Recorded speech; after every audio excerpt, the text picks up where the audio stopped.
When you hear the word gifted, what pops into your head?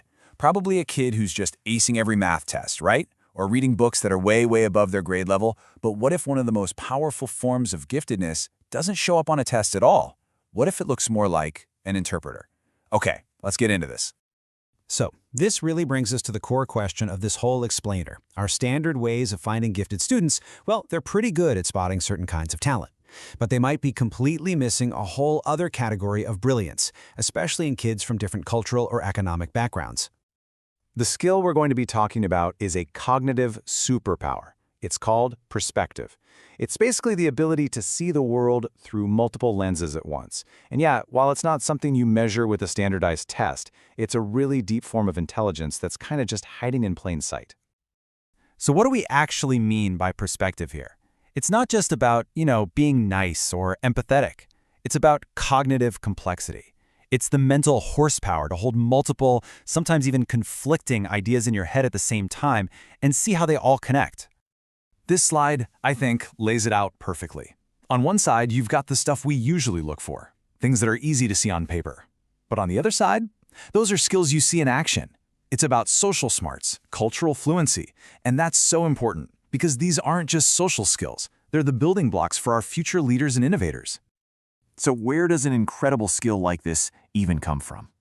Well, for a lot of kids, it's not something they pick up in a classroom. It's something they learn out of pure necessity.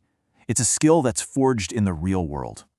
And this quote just nails it. I mean, think about it. If you have to move between totally different worlds every single day, like your home, your neighborhood, and your school, you get really, really good at understanding different rules, different expectations, different points of view. It starts as a survival tactic, but it evolves into a real strength.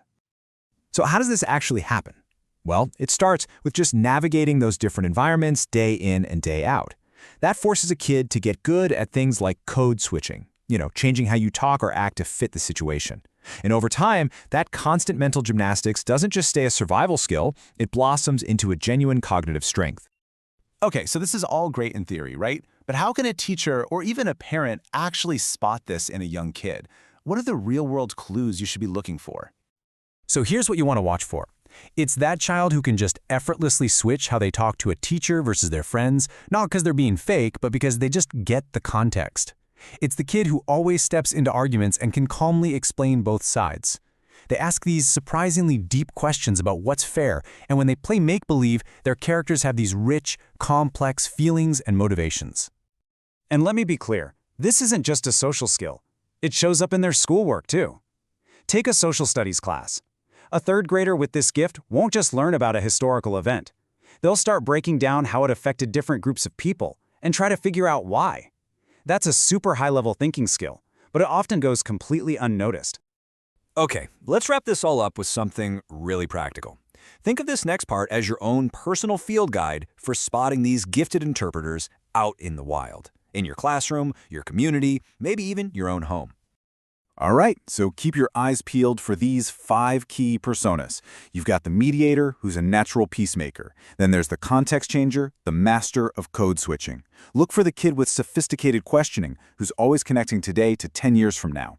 You might see the social commentator, who has this powerful early sense of justice. And finally, the child with an advanced imagination, whose playtime is as complex as a novel.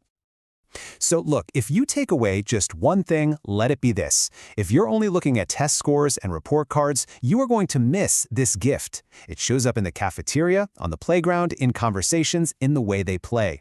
We have to start looking for brilliance in more places, because if we don't, we risk leaving some of our most insightful future problem solvers behind.